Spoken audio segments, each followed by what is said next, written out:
नमस्कार, लोकसंदेश न्यूजमध्ये आपले स्वागत। मी स्मिता यादव।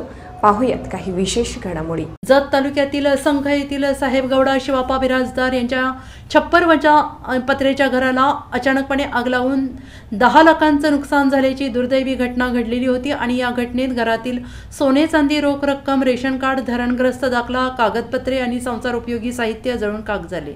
या घटनेनंतर बिराजदार कुटुंबीय उघड्यावर पडलेले होते। या घटनेची माहिती मिळताच चिक्कलगी भुयार मठाचे मठाधिपती श्री संत बागडेबाबा मानवमित्र संघटनेचे सर्वेसर्वा तुकाराम बाबा महाराज यांनी धाव घेत त्यांना आधार दिला। तातडीनं घर बांधता यावं यासाठी 1000 विटा जीवनावश्यक वस्तूंची किट रोख रक्कम देत मदतीचा हात दिला। बिराजदार कुटुंबियांना मदतीचा हात द्यावा असं आवाहन यावेळी हरिभक्त परायण तुकाराम बाबा यांनी केलं होतं।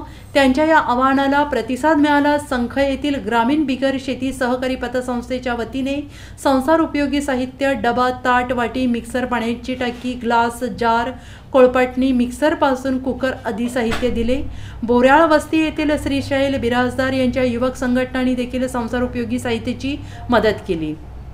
या दुर्घटनेत बिराजदार कुटुंबियांचे मोठं नुकसान झालेलं आहे। सर्वांनी त्यांना सहकार्य करावं असं आवाहन त्यांनी केलेलं आहे। यावेळी संख पतसंस्थेचे chairman Rajendra Halkude, vice chairman Shivappa Pujari, सचिव गुरुलिंगप्पा दुगाणी, अशोक कोट्याळ, चंद्रशेखर कळली, शिक्षक सुभाष बिराजदार, मल्लिकार्जुन बिराजदार, जय हनुमान विद्यालय अंकलगी तालुका जत, माजी मुख्याध्यापक सदाशिव उमराणी, बाळकृष्ण टोणे, चन्नाप्पा आवटे, महादेव बिराजदार, रेवणसिद्ध पुजारी, विठ्ठल पुजारी, महेश निगडी, साबू बिराजदार आदी उपस्थित होते।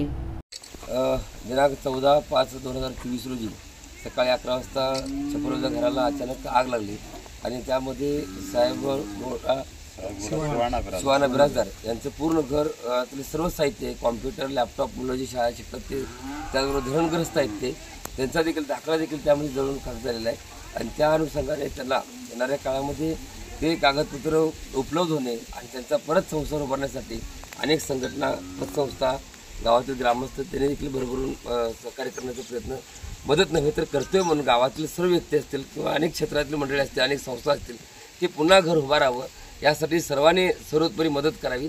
आम्ही देखील श्री संत बागडेबाबा मानवमित्र संघटनेच्या वतीनं त्यांचं नवीन घर बांधण्यासाठी 1000 विटा देण्याचा मानस या ठिकाणी आम्ही घोषित करतो आणि गावातील देखील प्रत्येक व्यक्तीने अनेक संघटना आहेत कारण एखाद्या वेळेस माणसाचे एखादं घर जळालं तर ती व्यक्ती असं कुणाकडे घराकडे जाऊन म्हणत नाही किंवा माझं घर जळाले मला मदत करा, पण अशा वेळेस माणसाने माणसाला मदत करणं अत्यंत गरजेचं आहे।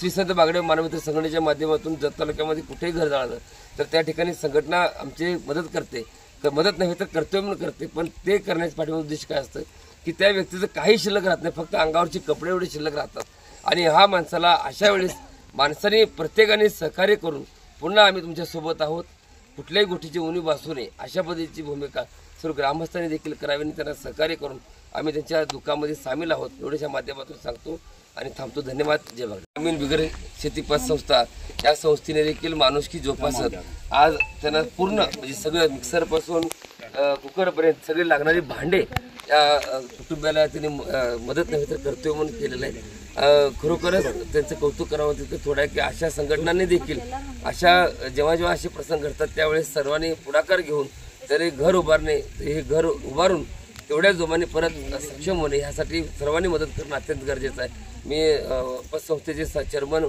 संचालक मंडळ या सर्वांच कर्मचारी वगैरे यांचं सर्वांचं मी मनापासून आभार व्यक्त करतो की पुन्हा एकदा हे घर उभारण्यासाठी आपण सहकार्य केल्याबद्दल धन्यवाद।